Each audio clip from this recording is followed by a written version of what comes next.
ہندوستان والوں کسی سے ڈرنا نہیں، ہم بے سہارا نہیں، جس نے بسایا ہے وہی بچائے گا، جس نے بسایا ہے وہی بچائے گا، مت ڈرو کسی سے، اپنی زندگی خود جیو، بس غریب نواز کے مشن کی طرف آؤ۔ انہوں نے کہا کہ جس نے جو نماز نہیں پڑھے گا وہ ہمارا نہیں ہے، ان کے بنو نماز پڑھو، حرام کام سے بچو ان کے بنو، سچے صرف نام مت صرف نعرے مت لگاؤ، سچے ان کے بنو، پکے ان کے بنو، ان کے مشن والے بنو، نماز والے بنو، روزے والے بنو، نیاز والے بنو، صرف زبانی دعوے مت کرو۔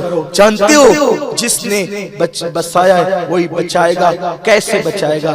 آپ کو پتا ہے کہ دلی میں خواجہ قطب کو بسانے والا کوئی اور تھا، خواجہ قطب کو بسانے والا کون تھا؟ بس اس پہ بات مکمل ہوگی، سب کی توجہ چاہتا ہوں اور سب کی اللہ تعالیٰ مرادیں پوری فرمائے۔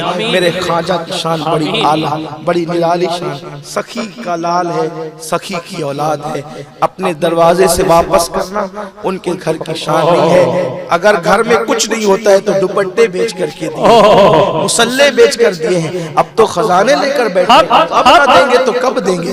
سنیو، یقین مضبوط کرو، یقین والوں کو ملتا ہے۔ میرے مرشد اجازت نے کہا تھا یقین والے کہاں سے چلے کہاں پہنچے، جو اہل شک ہیں اگر میں مگر میں رہتے ہیں، شک والے مت بنو یقین والے بنو، دیتے ہیں دیں گے، لیتا ہوں لوں گا، واہ واہ واہ واہ، دیتے ہیں دیں گے، لیتا ہوں لوں گا، اور نہیں لوں گا تو جاؤں گا نہیں، واہ واہ واہ واہ واہ، نہیں لوں گا چلوں گا نہیں۔ ارے اڑیل فقیر کو تو کنجوس بھی دے کر کے بھیجتا ہے، سخی دادا نے کب روکنا ہے، سخی دادا نے کب روکنا ہے؟ خواجہ قطب الدین بختیار کاکی کو بسایا دلی میں، اور جب بسایا اتنا متاثر ہوا بادشاہ کہ التمش مرید ہوا، آپ نے خلافت بھی دی، روزانہ کا معمول تھا بادشاہ کی بگی بابا قطب کی خانقاہ پہ آتی، اور بابا قطب بیٹھتے اوپر، بادشاہ بیٹھتا قدموں میں، اور پھر وہ روزانہ عصر سے مغرب تک دریا کی سیر کے لیے جاتی۔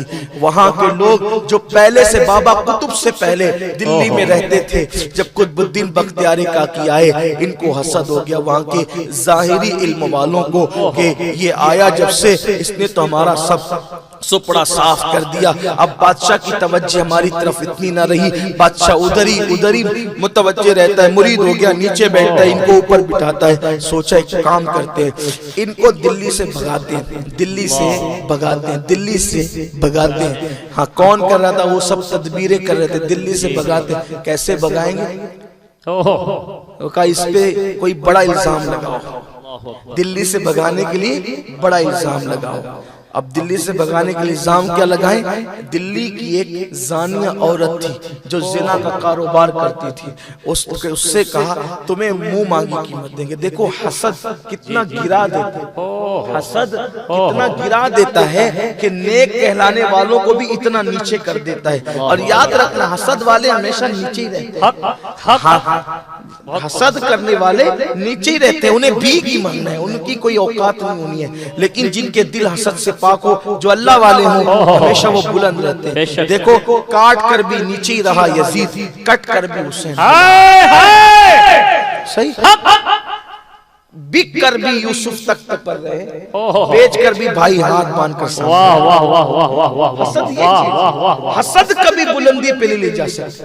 حسد مت کرو، آپس کے دل گندے مت کرو، دل صاف رکھو۔ مومن کا دل آئینے سے زیادہ صاف ہونا چاہیے۔ تھے وہ حسد کر، حسد میں آدمی بہت نیچے گرتا ہے، نیچے گر گئے رقاصہ کے پاس، نچنیہ کے پاس، زنا کا کاروبار کرنے والی عورت کے پاس، کون لوگ؟ علم والے، بڑے بڑے علم والے علامے کہلانے والے پہنچ گئے وہاں، اور پہنچے تو کہا منہ مانگی قیمت دیں گے۔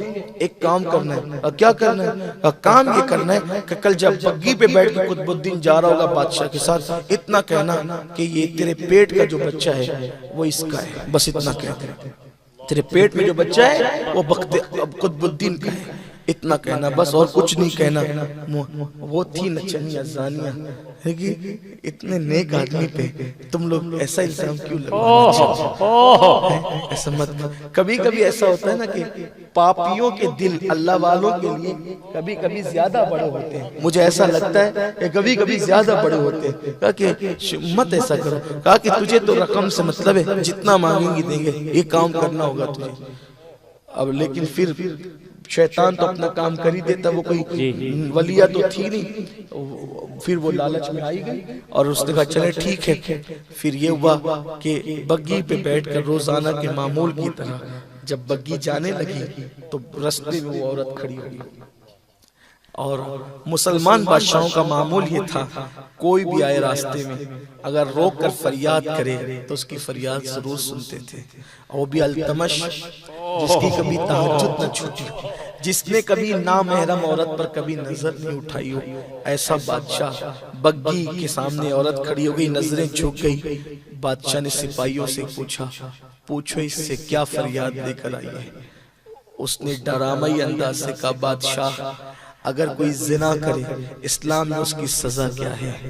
بادشاہ نے کہا اس بدبخت کو اگر شادی شدہ ہے تو سنگسار کیا جائے گا، پتھروں سے اس کو ہلاک کیا جائے گا، اور اگر شادی شدہ نہیں ہے تو اس کو کوڑے لگائے جائیں گے. بادشاہ یہ سزا صرف عوام کے لیے ہے یا خواص کے لیے بھی ہے؟ بادشاہ نے کہا ہمارے ہاں کوئی عوام و خواص نہیں ہے. اللہ کے قانون کی زد میں کوئی بھی آئے گا اسے سزا دی جائے گی. اللہ کے یہاں دو نہیں ایک ہی قانون ہے، جو بادشاہ کے لیے وہی رعایا کے لیے، جو رعایا کے لیے وہی بادشاہ کے لیے. تو کہا پھر کیا خیال ہے تیرے اس پیر کے بارے میں جو بڑا نیک اور متقی بنا بیٹھا رہتا ہے اور وہ ہمارے یہاں کر کے زنا کرتا ہے؟ بادشاہ تجھے معلوم ہونا چاہیے کہ یہ مکار آدمی ہے، مکار جو تیرے سامنے متقی بنتا ہے، اور وہ تو میرے ساتھ کئی بار منہ کالا کر چکا ہے اور اس کا بچہ میرے پیٹ کے اندر ہے. میں اس وقت تو ماں بننے والی ہوں. سرکار قطب الدین بختیار کاکی نے یہ سنا تو سننے کے بعد اس عورت کو کبھی دیکھا ہی نہیں تھا، کبھی تصور بھی نہیں تھا. دماغ چکرانے لگا، کچھ سجائی نہیں دیتا تھا، آنکھوں کے سامنے اندھیرا آنے لگا. پلاننگ کے تحت ساری بھیڑ اکٹھا ہو گئی. انہوں نے سب کو پہلے سے جمع کر رکھا تھا. سب اکٹھا ہو گئے، مارو مارو، نکالو نکالو، اس مکار کو دلی سے نکالو. بادشاہ کی آنکھوں میں خون اتر آیا. میری عقیدتوں کے ساتھ اتنا بڑا مذاق؟ آپ کی نگاہیں تو کبھی اوپر نہیں اٹھتی. میں آپ ہمیشہ آپ کی موجودگی، میں نے آپ کو اوپر بٹھایا، میں نیچے بیٹھا یہ سوچ کر کہ آپ آل نبی ہو، آپ عالم دین ہو، آپ متقی پرہیزگار ہو، آپ قرآن کا علم رکھتے ہو. اتنا بڑا ڈھونگ رچایا آپ نے میرے ساتھ، عقیدتوں کا اتنا ناجائز فائدہ اٹھایا. یہاں تو کچھ سجائی نہیں دے رہا تھا، کیا سوائی پیش کریں کیا کریں. بادشاہ یہ بھی کہہ گیا آپ سے امید نہ تھی، اس لئے کہ میں آپ کو متقی کے سوا کچھ نہیں جانتا. بس قریب تھا آبرو چلی جاتی، قریب تھا آبرو چلی جاتی، قریب تھا سزا ملتی، قریب تھا کوئی بات نہ مانتا، قریب تھا دلی سے نکال دیے جاتے. بختیار کاکی نے سوچا کیا کروں، کس کو بلاؤں، کس کو پکاروں. پیر تو دنیا سے وصال کر چکے ہیں، لیکن یقین مضبوط تھا، پوری ہمت کی. آنکھوں کے سامنے اندھیرا چھایا تھا. اجمیر مقدس کی طرف آجا مجھ پر کرم کرنا، دلی میں آپ نے بسایا ہے، آپ نے بسایا، آپ ہی بچائیں گے. میرے مرشد اس الزام سے اب مجھے آپ کے سوا کوئی نہیں بچا سکتا. بس اتنی فریاد کرنی تھی. گویا کہ یوں کہا ہو بگردابے بلا افتاد کشتی، ضعیفانو شکستہ رات و پشتی، بھاگ کے خواجہ عثمان ہارون مدد کن یا معین الدین چشتی، مدد کن یا معین الدین چشتی، مدد کن یا معین الدین چشتی. اتنا کہنا تھا کہ لوگوں نے اپنے ماتھے کی آنکھوں سے دیکھا، اپنے عصا سے کوئی بھیڑ کو ہٹا دیا، اپنے عصا سے، اپنے عصا سے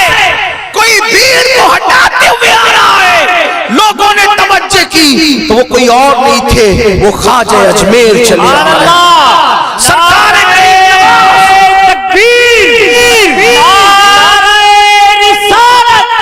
سرکار غریب نواز چلے آ رہے تھے، سب دیکھ کر تعظیماً ہاتھ مان لیتے ہیں۔ غریب نواز نے پوچھا بابا قطب سے مخاطب، کیا ہوا؟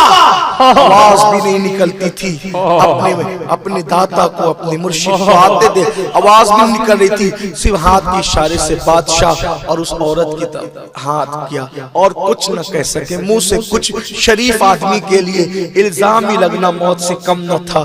اللہ اکبر، اشارہ کیا، منہ سے کچھ بھی نہیں نکل رہا تھا۔ دلی والے سوچ رہے تھے کہ ہم نے قطب الدین کی آبرو ختم کر دی ہے اور ہمیشہ اس کا قصہ تمام کر دیا ہے۔ غریب نواز نے اپنا عصا اس عورت کے پیٹ پر رکھا اور فرمایا اے بچے اب تو ہی بتا،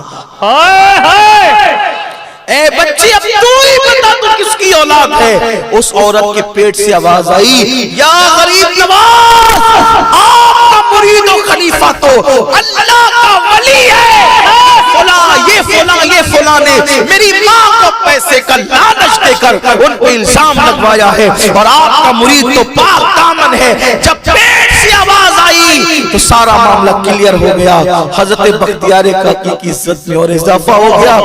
اب بادشاہ نے کہا جب نام سامنے آ گئے اب ان کو سزا دی جائے، لیکن ابھی یہ معاملہ ہو رہا تھا، لوگوں نے کہا فیصلہ کس نے کیا؟ غریب نواز کہاں گئے کہاں گئے کہاں گئے؟ لوگوں کی نگاہوں سے اوجھل ہو گئے۔ یہ میرے خواجہ کی شان ہے، خواجہ ہند وہ دربار ہے اعلیٰ تیرا، کبھی محروم نہیں مانگنے والا تیرا۔ اللہ ہمیں ان آقاؤں کی دہلیز سے، ان کی چوکھٹ سے وابستہ رکھے، غلامی میں رکھے۔ الہی تابوت خورشید و ماہی، چراغ چشتیہ راہ روشنائی، ہندوستان والے خوش نصیب ہے غریب نواز کا آستانہ ہمارے ملک میں موجود ہے۔ اللہ غریب نواز کی برکتیں ہمیں نصیب فرمائے، اور اللہ ان کے فرامین پر ہمیں عمل کی توفیق عطا فرمائے۔ گفتگو کے درمیان اگر کوئی غلطی ہو تو اللہ معاف فرمائے۔ استغفر اللہ ربی من کل ذنب واتوب الیہ وما علینا الا البلاغ۔ السلام علیکم۔